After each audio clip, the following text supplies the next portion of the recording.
كثيرا كثيرا. أما بعد فأعوذ بالله من الشيطان الرجيم. بسم الله الرحمن الرحيم. ألا إن أولياء الله لا خوف عليهم ولا هم يحزنون الذين آمنوا وكانوا يتقون لهم البشرى في الحياة الدنيا وفي الآخرة لا تبديل لكلمات الله ذلك هو الفوز العظيم. صدق الله مولانا العلي العظيم وبلغنا رسوله النبي الكريم ونحن على ذلك لمن الشاهدين والشاكرين والحمد لله رب العالمين. اللهم صل على سيدنا محمد وعلى آل سيدنا محمد وبارك وسلم. اللهم صل على سيدنا محمد وعلى آل سيدنا محمد وبارك وسلم. اللهم صل على سيدنا محمد وعلى آل سيدنا محمد وبارك وسلم.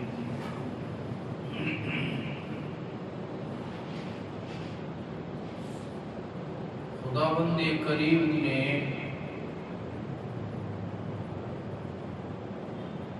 ان آیتوں میں ایک گروہ کا ذکر فرمایا ہے، ایک جماعت کی تعریف فرمائی ہے، ایک قسم کے ایک نوع کے لوگوں کی اللہ تبارک تعالیٰ نے مدح سرائی کی ہے اور تعریف اللہ نے قرآن میں فرمائی ہے۔ اب دل یہ چاہتا ہے کہ وہ کیسے خوش نصیب لوگ ہوں گے جس کی تعریف خود اللہ کر رہا ہو، جس کی تعریف قرآن کرتا ہو۔ کون بندہ ہوگا جس کے دل میں یہ بات نہیں آ رہی ہوگی کہ اے کاش ہمارا بھی اس میں شمار ہو جائے، اللہ ہمیں بھی اس میں شامل کر دے۔ ایک مرتبہ اللہ کے نبی صلی اللہ علیہ وسلم نے حضرت ابی بن کعب رضی اللہ تعالیٰ عنہ کو فرمایا کہ ابی مجھے قرآن سناؤ۔ حضرت کعب رضی اللہ تعالیٰ عنہ قرآن کریم بہت پیارا انداز میں پڑھتے تھے۔ عرب ان کی زبان تھی، عربی، عرب کے وہ رہنے والے تھے، عربی کے اسلوب سے اور عربی کے رموز و برکات سے وہ لوگ بہت ماہر تھے۔ تو حضرت ابی بن کعب بہت پیارا قرآن پڑھتے تھے، اس لیے حضور صلی اللہ علیہ وسلم اکثر نمازوں میں تراویح میں ان کو کھڑا کرتے اور مدینے کے سارے صحابہ کو ان کے پیچھے کھڑا کرتے۔ اسی لیے انہوں نے مسئلہ لکھا ہے کہ جو امام ہو اس کے لیے قاری ہونا اور عالم ہونا ضروری ہے، اس لیے کہ قرآن مجید میں اگر قرآن کو تجوید اور ترتیل سے نہیں پڑھیں گے تو معنی بگڑ جاتا ہے، اور وہ بگڑنے والا جو معنی ہوتا ہے وہ بہت باریک ہوتا، عام لوگوں کو ہوا بھی نہیں لگتی۔ عرب والے سمجھتے ہیں، یعنی جو ابھی جانتے ہیں وہ سمجھتے ہیں، لیکن ہم جیسے لوگوں کو نا ہوا ہی نہیں لگتی ہے۔ اب میں آپ کو کیا جوک سناؤں؟ اب امام صاحب ہیں تو وہ عربی میں دعا مانگتے ہیں، اس لیے میری عادت نہیں زیادہ عربی میں دعا مانگنے کی، اور جو آیتوں کی دعا مانگتا ہوں میں مجھے معلوم ہے کہ وہ آیتیں ہماری ضرورت کی ہوتی ہے، اور ہم کو پتہ ہے کہ آپ پہلے سے آمین کہو گے اور وہ طوطے والی آمین ہوتی ہے، آمین آمین آمین۔ اب بعض جگہ مسجدوں میں دیکھا گیا کہ امام صاحب یوں کہتے ہیں لا الہ الا انت سبحانک، لا الہ اللہ کے سوا کوئی اللہ نہیں ہے، انی سبحانک اللہ کی ذات بے شک پاک ہے، انی کنت من الظالمین سچ بات یہ کہ میں ہی ظالم ہوں، میں کیا ہوں؟ ظالم ہوں۔ تو پیچھے مقتدی سارے کہتے ہیں آمین، اللہ مجھے بھی ظالم بنائے گا۔ یہ حضرت یونس علیہ السلام کی دعا تھی جو حضرت یونس نے مچھلی کی پیٹ میں اللہ سے کہا تھا. وہ بہت تفصیلی واقعہ ہے. حضرت یونس علیہ السلام جو ہے وہاں سے اپنے وطن سے نکل گئے اور انتظار نہیں کیا اللہ کے احکام آنے کا، عذاب کب آئے گا انتظار نہیں کیا اور چل پڑے.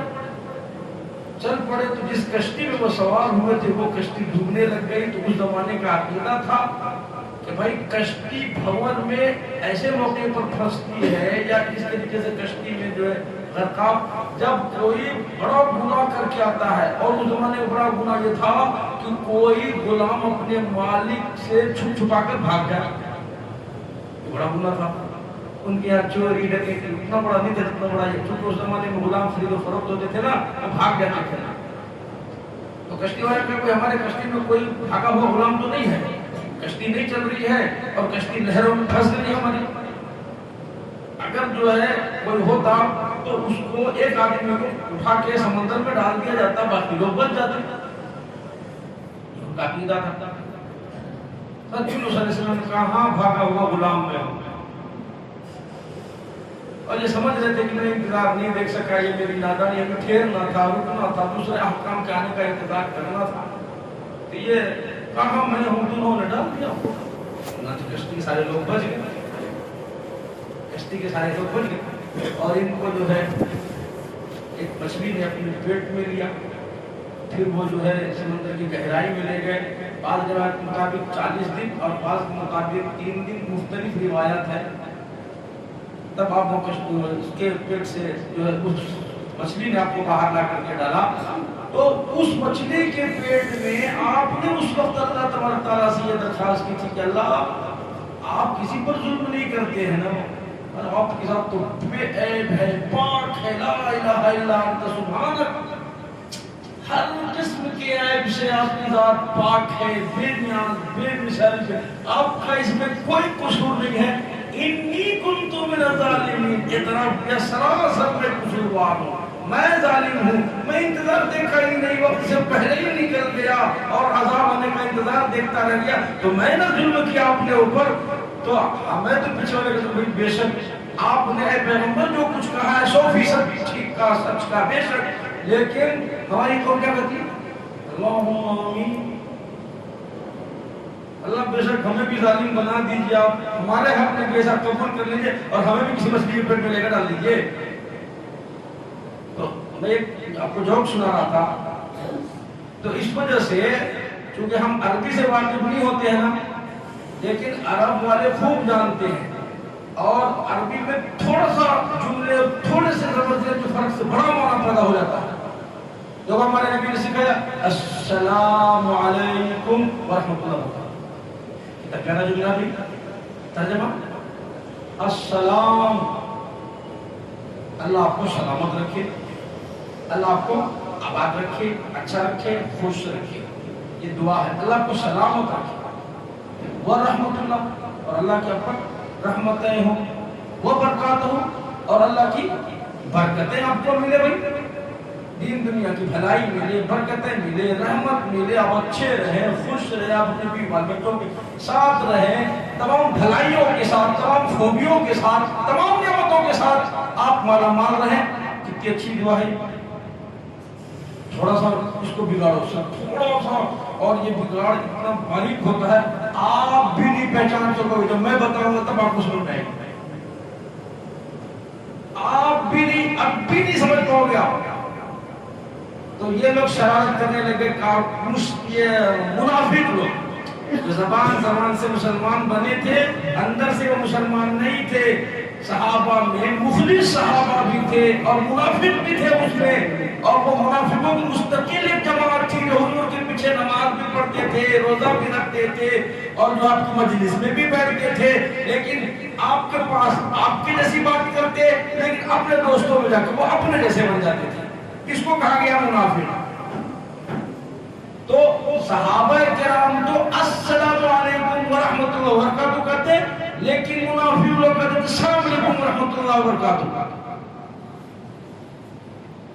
السلام علیکم السلام علیکم. ہمارے میں بھی ایسے بہت سارے لوگ بول دیتے ہیں تو السلام علیکم کا ترجمہ ہوا اللہ تجھے موت دے. وہ اس بدنیتی سے کہا کرتے تھے کہ اللہ تجھے غارت کرے, جلدی سے تجھے موت دے, اور حضور کا یہ فتنہ ختم ان کے نزدیک یہ لفظ ختم ہو جائے سام. اور صحابہ السلام علیکم, تو کتنا فرق تھا, معمولی فرق. تو حضرت ابی بن کعب رضی اللہ تعالی عنہ بہت پیارا قرآن پڑھتے. حضور نے فرمایا کہ کعب قرآن سناؤ, تم قرآن بڑا پیارا پڑھتے ہو, اللہ نے حکم دیا ہے پڑھو, میں سنوں گا. حضرت ابی بن کعب کہہ رہے یا رسول اللہ صلی اللہ علیہ وسلم, قرآن آپ پر نازل ہوا, آپ اللہ کے پاک پیغمبر ہو, نبی ہو, رسول ہو, اللہ تبارک تعالیٰ نے آپ کو قرآن سکھایا, آپ کو قرآن پڑھایا, بتایا. میں کہا کہ ہاں اللہ کا حکم ہے. حضرت ابی بن کعب رضی اللہ عنہ نے کہا اچھا اللہ پاک میرا نام لے کے بولے کہ مجھے پیار آتا ہے نا, ہے نہیں؟ اس طریقے سے باپ حکم دے کہ بھائی ایک گلاس پانی پلاؤ, تو سارے بچے تذبذب میں رہتے کس کو بولے کون لے کے آتا ہے, لیکن کسی کا نام لے کر بولے تو وہ بچہ کتنا فخر محسوس کرتا ہے, ابا نے مجھے کہا, ابا کو مجھ سے زیادہ پیار ہے, اسی لیے تو کہا کہ بیٹا فلاں پانی پلا دو, فلاں کر دو. تو یہ اس باپ کی محبت ہے جو تم کو نام لے کر کے بلایا. حضرت ابی بن کعب نے پوچھا یا رسول اللہ, کیا اللہ تبارک تعالیٰ نے میرا نام لے کر کے کہا قرآن میں, کیونکہ بہت سارے صحابہ قرآن پڑھتے ہیں, اچھے پڑھتے, میرا ہی نام لیا کیا اللہ نے؟ تو حضور نے فرمایا کہ ہاں ہاں اللہ نے تیرا نام لے کر کہا کہ ابی بن کعب کو کہو وہ قرآن سنائے. تو اس امت میں ایک گروہ, ایک جماعت, ایک قسم کے لوگ ایسے ہیں کہ جن کی تعریف اللہ نے قرآن میں کی ہے. اب میں یہ سمجھا رہا تھا آپ کو کہ وہ کتنا خوش نصیب بندہ ہوگا, کیسی پاکیزہ ہستی ہوگی, کیسی پاکیزہ وہ جماعت ہوگی کہ اللہ جس کی تعریف کرے اس کی تعریف کا کیا کہنا. اللہ ہم سب کو شامل فرمائے. وہ ہے اولیاء اللہ کی جماعت, نیک لوگوں کی جماعت, صلحاء کی جماعت, متقیوں کی جماعت, پرہیزگاروں کی جماعت, خدا ترس کی جماعت, صاحب دل کی جماعت, جو اللہ اللہ کرتے ہیں اور ہر وقت اللہ کو یاد کرتے ہیں, اللہ کے نیک بندوں کی جماعت ہے. نبوت کا دروازہ پھر سمجھایا میں آپ کو, آپ لکھتے نہیں ہو, سمجھتے نہیں, سنتے نہیں, مجھے بار بار ریپیٹ کرنا پڑتا ہے. کبھی کبھی آپ لکھ لیا کرو, آپ کو کام آئے گی. لکھو پھر آپ, نبوت کا دروازہ اللہ نے حضرت محمد رسول اللہ صلی اللہ علیہ وسلم پر 1400 سال پہلے دروازہ بند کر دیا. آپ کے بعد دنیا میں اور کوئی نبی نہیں, اور اگر کسی نے نبوت کا دعویٰ کیا وہ کذاب ہے, جھوٹا ہے, مکار ہے, دھوکے باز ہے. جو آپ کو دھوکہ دیتا ہوں, چاہے وہ دربھنگا کا شکیل بن حنیف کیوں نہ ہو, اسود انسی کیوں نہ ہو, مسیلمہ کذاب کیوں نہ ہو, اسی طریقے سے آج کے زمانے کا دجال مرزا مسعود کیوں نہ ہو, غلام احمد قادیانی چاہے نام اس کا جتنا اچھا رکھا, چاہے وہ گوہر شاہ کیوں نہ ہو, جس کے فتنے اب یوٹیوب پہ, فیس بک پر اور ٹویٹر پر دنیا بھر میں, واٹس ایپ میں آپ دیکھتے سنتے ہوں گے, جو باقاعدہ یوں کہتا میں گوہر شاہ کا کتا ہوں, گوہر شاہ کا کتا ہوں. یہ کوئی نیک مخلوق نہیں, یہ جھوٹے لوگ ہیں. اللہ کے نبی صلی اللہ علیہ وسلم پر نبوت بند, ختم. بعد میں جتنے دعویٰ کرنے والے سب جھوٹے. تو اللہ نے نبوت کا دروازہ بند کر دیا. ایک دوسرا, اللہ نے صحابیت کا دروازہ بھی بند کر دیا. اللہ نے صحابیت, اس لیے کیوں صحابیت کا دروازہ بند ہے؟ اس لیے کہ جس نے حضور کو اپنی زندگی میں ایمان اور اعمال کے ساتھ زیارت کی, پھر ایمان اور اعمال پر ان کا خاتمہ ہوا, موت آئی, تو وہ صحابی ہے. صحابی کسے کہتے ہیں؟ جس نے حضور کو ایمان کے ساتھ, اعمال کے ساتھ محبت سے زیارت کی اور پھر اسی حال میں ان کا انتقال ہوا, وہ صحابی. اب جو ہے صحابیت کا دروازہ اس لیے بند ہے کہ نہ کوئی اب نبی آئے گا، نہ کوئی نبی کی زیارت کر پائے گا، اور نہ کوئی صحابی بن پائے گا۔ تو نبوت کا دروازہ بند، صحابیت کا دروازہ بھی بند۔ لیکن دوستو آپ کے لیے خوشخبری ہے، ہمارے لیے، آپ کے لیے، عورتوں کے لیے، بچوں کے لیے، مردوں کے لیے، بوڑھوں کے لیے، اللہ کی قسم اللہ تبارک تعالیٰ نے آپ کو محروم نہیں رکھا ہے۔ ایسا نہیں 1400 سال کے بعد ہم پیدا ہوئے بنگلور میں تو اللہ نے ہمیں کسی نعمت سے محروم رکھا ہے۔ فرمایا نبوت کا دروازہ قیامت تک بند، صحابیت کا دروازہ قیامت تک بند، لیکن ولایت کا دروازہ صبح قیامت تک کھلا۔ ولایت کا دروازہ، یہ جو آیت میں نے پڑھی ان اولیاء اللہ لا خوف علیہم، یہ ولایت کا دروازہ اللہ تبارک تعالیٰ آپ کے موت اور قیامت تک کے لیے کھلا رکھا ہے۔ جو بندہ بھی دل کرے، دل چاہے اس کا، وہ اللہ کا ولی بنے، اللہ کی بات مانے، رسول اللہ صلی اللہ علیہ وسلم کی بات مانے۔ یہ بہت اہم بات ہے، ہر بندہ غور کرے۔ بھائی صحابی تو نہیں بن سکتا، نبی تو نہیں بن سکتا، اور دوسرا کوئی مقام نہیں، لیکن یہ کتنا اونچا مقام ہے کہ اللہ تبارک تعالیٰ نے مجھے میری موت تک مہلت دے رکھا ہے اور اعلان کر رہا ہے، آ جاؤ اپنے نیک بندوں میں شامل ہو جاؤ، لا خوف علیہم ولا هم يحزنون الذين آمنوا وكانوا يتقون لهم البشرى في الحیاة الدنیا وفی الآخرہ۔ اعلان کرو ان لوگوں کے لیے کہ جو اللہ کے نیک بندے ہوتے، دنیا آخرت میں کوئی غم نہیں، کوئی فکر نہیں ہے، اللہ ان کا ہے، وہ اللہ کا ہے۔ من کان للہ کان اللہ لہ، جو اللہ کا ہو جاتا ہے اللہ اس کا ہو جاتا ہے، اللہ اس کا ہو جاتا ہے۔ عرض کر رہا تھا کہ بعض جماعت کیا ہے جس کی تعریف اللہ نے قرآن میں فرمائی ہے، خود رب کائنات نے ان کی تعریف کی ہے، بڑے مقدرے والے، خوش نصیب، اور اس دھرتی پر بڑے پاکیزہ وہ لوگ ہیں، اور پاکیزہ۔ اللہ کے نبی صلی اللہ علیہ وسلم ہوشیار ہو کے بیٹھو، آپ ذرا توجہ سے بیٹھو، ذرا دھیان لگاؤ ذرا۔ اللہ کے نبی صلی اللہ علیہ وسلم نے ایک دوسری جماعت کے بارے میں بھی ارشاد فرما دیا۔ امام الانبیاء محبوب کبریا حضرت محمد مصطفیٰ صلی اللہ تعالی علیہ وسلم نے ارشاد فرمایا، بعض لوگ ایسے ہیں، بعض جماعت ایسی ہے، بعض فرقے ایسے ہیں، بعض لوگ ایسے ہیں، ان کے عقائد اتنے گندے ہیں، اعمال اتنے گندے ہیں، ان کے کرتوت اتنے گندے ہیں، ان کے حالات اتنے برے ہیں۔ ارشاد فرمایا محمد عربی صلی اللہ تعالی علیہ وسلم نے، زمین اللہ سے فریاد کرتی ہے، الہ العالمین آپ مجھے اجازت دے دو، فلا آدمی کو میں نگل جاؤں، اپنے اندر سمیٹ لوں، اس بدبخت کو اللہ کی پاک سرزمین میں چلنے کی اجازت نہیں ہونی چاہیے، آپ اجازت دے دو، میں اس کو اپنی تہ میں لے لیتا ہوں، اس کو برباد کر دیتا ہوں، اس کو غارت کر دیتا ہوں۔ پھر اللہ کی مرضی ہوتی ہے، آپ اپنی آنکھوں سے دیکھو کس طریقے سے بڑی بڑی عمارتیں، کس طریقے سے بڑے بڑے مکانات، بڑی بڑی بستیاں، بڑے بڑے امیر کبیر لوگ، زمین کا لقمہ بن جاتی ہے۔ اس لیے فرمایا لوگو، موت آنے سے پہلے پہلے سچی پکی توبہ کرو، اور میرے پروردگار تیرا حکم نہیں توڑوں گا، تیرے نبی کا طریقہ مرتے دم تک نہیں چھوڑوں گا، اس کے علاوہ تیرے لیے دوسرا کوئی راستہ نہیں۔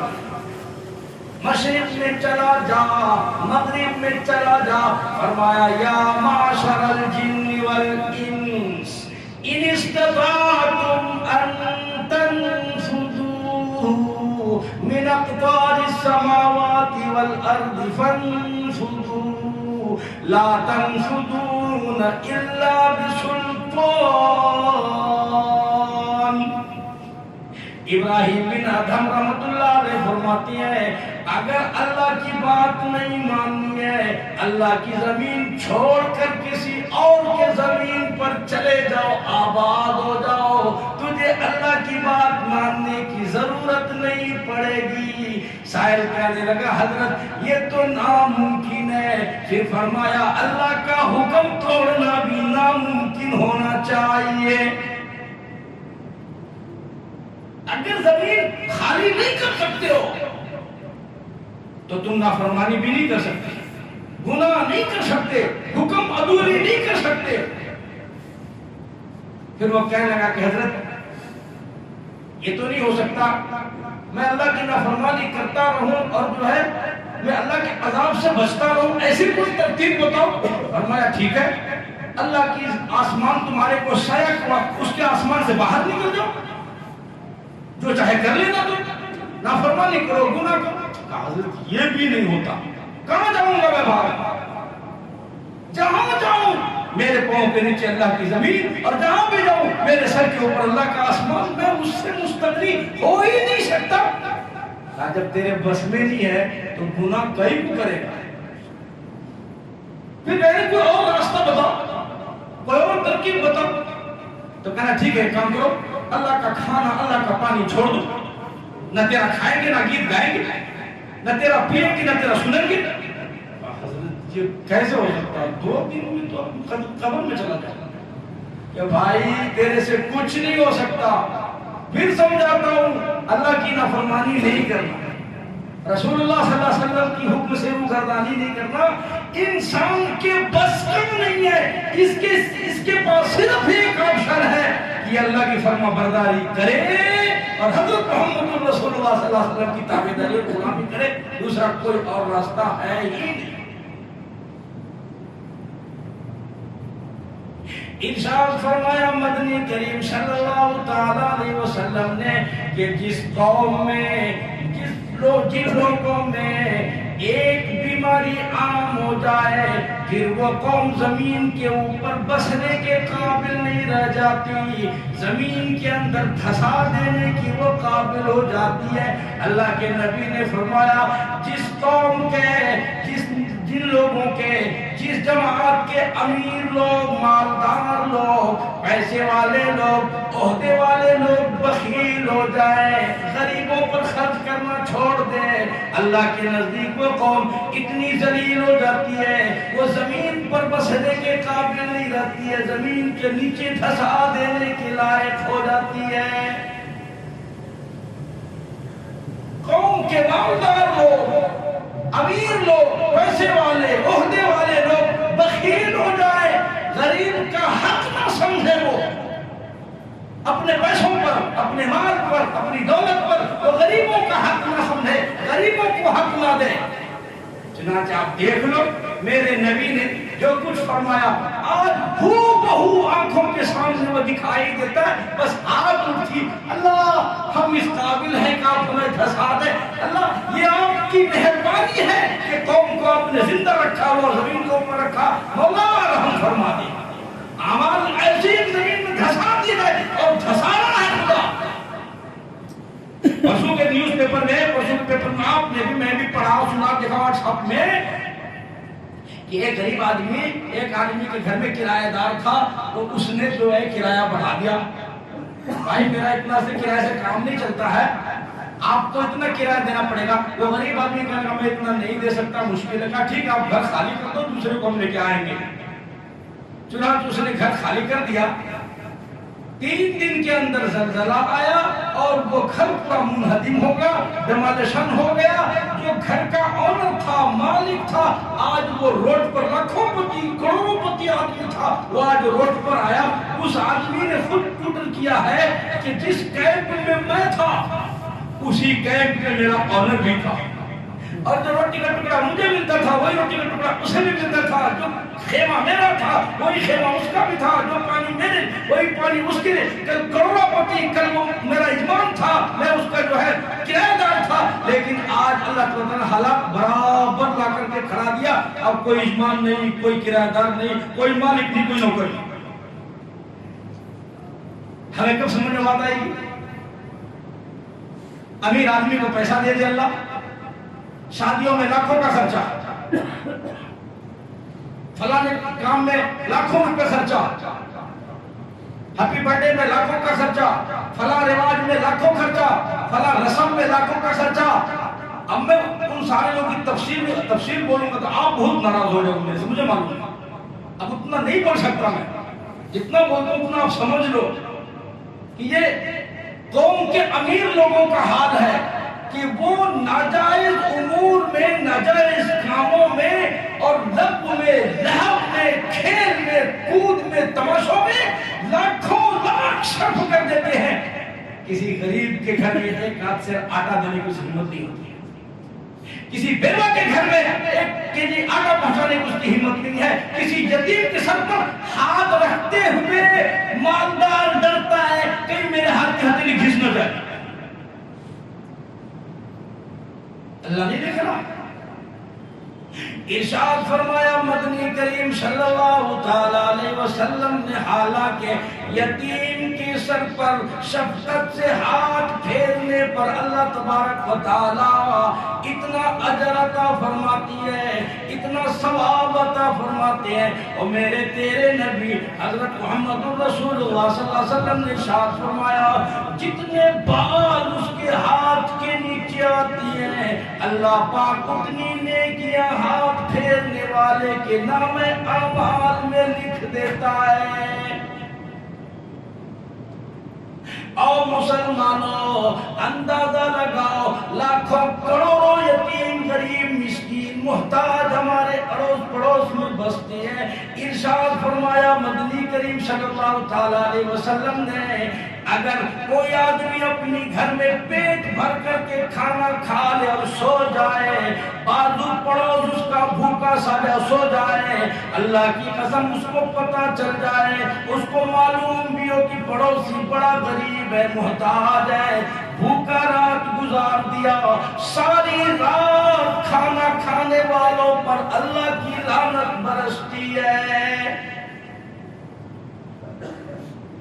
اللہ فرماتے ہو میرے بندے اگر تو اس غریب کو کھانا کھلا دیتا اللہ قیامت کے دن فرمائیں گے او میرے بندے میں بھوکا تھا، تیرے پاس کھانے کا انتظام تھا، روپے تھے، پیسے تھے، بڑی بڑی عمارتیں، بلڈنگیں، مکان، دکان تھی، کاروبار اور ہوٹلیں تھی، میں پروردگار بھوکا تھا، تو نے مجھے کھانے کے لیے نہیں پوچھا.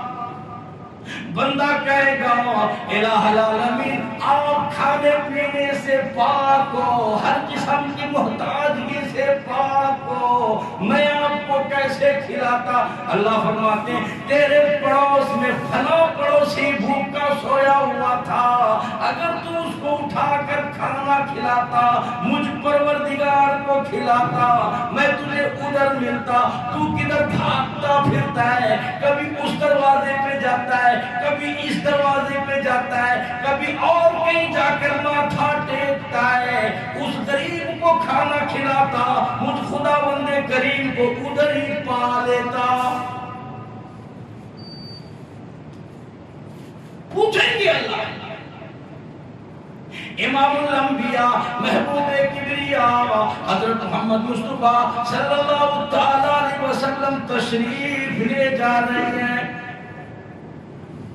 آپ نے دیکھا مدینے کے چھوٹے چھوٹے بچے کھیل رہے ہیں، کود رہے ہیں، نئے کپڑے، نئی امنگ، عید کا دن ہے، خوشیاں منا رہے ہیں، اچھل کود کر رہے ہیں، خوشیاں منا رہے ہیں، چھوٹے چھوٹے بچے عید کی خوشیاں منا رہے ہیں. آپ صلی اللہ علیہ وسلم نے دیکھا ایک غریب دیوار سے لگ کے کھڑا ہو کر تماشا دیکھ رہا ہے، اس کے چہرے میں ذرہ برابر بشاشت نہیں ہے، خوشیاں نہیں ہے، کپڑے بھی پورے ڈھنگ کے نہیں ہیں.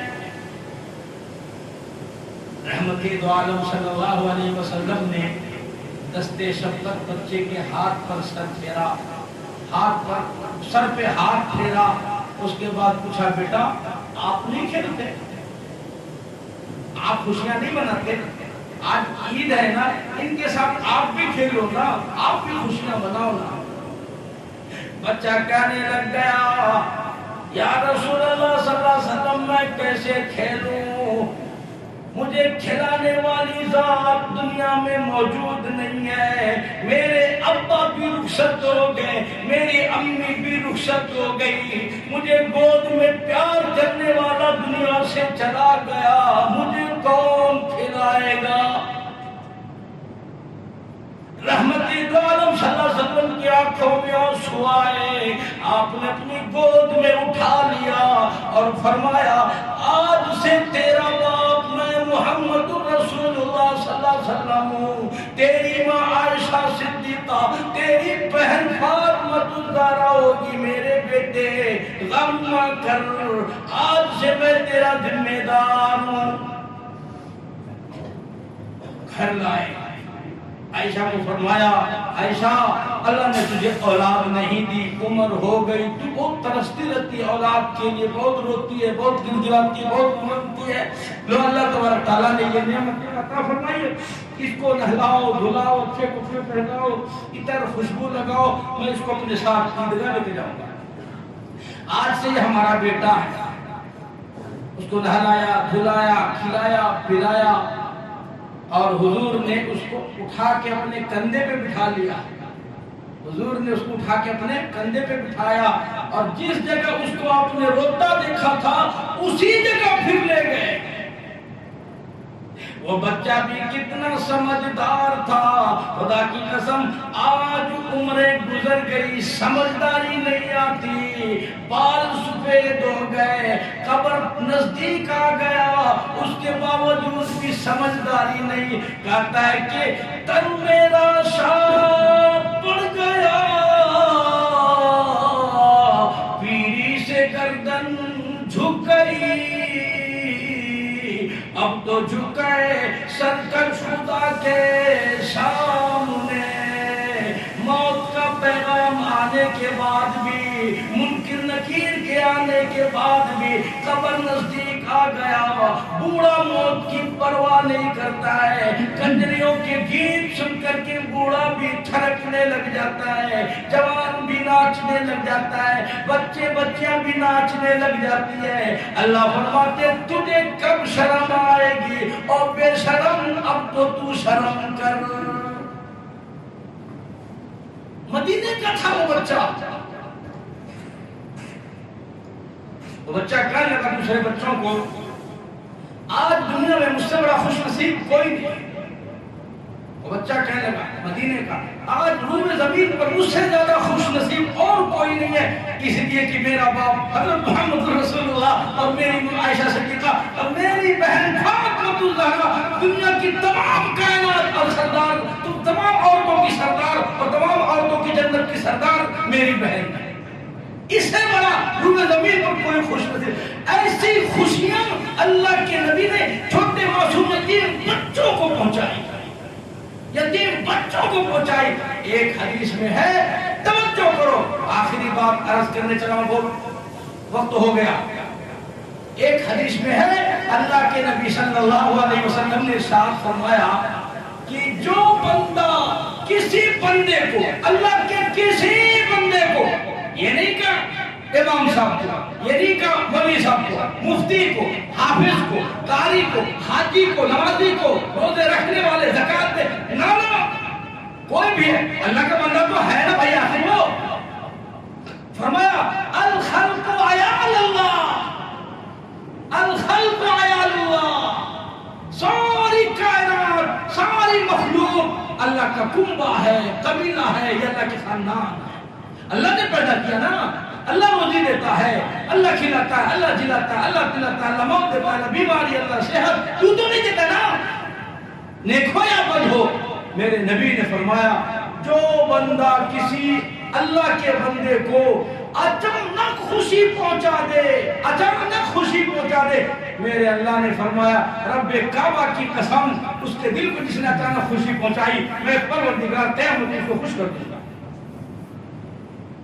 میں قیامت میری ذمہ داری ہے، میری ذمہ داری، میں قیامت میں اس کو خوش کر دوں گا، اور اس کی خوشی جنت الفردوس سے کم کبھی نہیں ہوگی، اس کی خوشی اور وہ خوش جنت الفردوس سے کم میں نہیں ہوگی، جنت الفردوس کا وعدہ ہے۔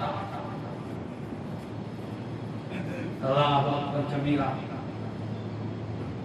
عبداللہ بن مبارک رحمت اللہ علیہ کا ایک نوکر تھا، ملازم تھا، تھوڑا سا ہے سنا دیتا ہوں. ایک آدمی آیا اور کہنے لگا حضرت بہت مقروض ہوں, بہت قرضہ ہے, بڑے پیسے والے تھے, بہت مالدار تھے, زمینات تھی, پیسے کوئی تھے, بے پناہ مال و دولت اللہ تعالیٰ فرماتا عبداللہ بن مبارک رحمۃ اللہ علیہ کو.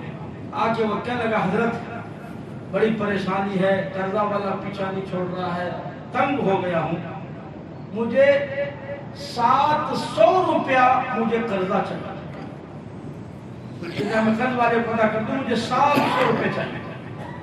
حضرت نے اپنی پرچی لکھی, چٹ لکھی, اور اپنے جو کاؤنٹر میں بیٹھتا ان کا کیشیئر, جو کیشیئر تھا ان کا دیکھ ریکھ کرنے والا, اسے چٹ لکھ کر کے بھیجی کہ یہ چیٹی لیا کر کے میرے کیشیئر کو دے دو اور وہاں سے پیسے لے دو.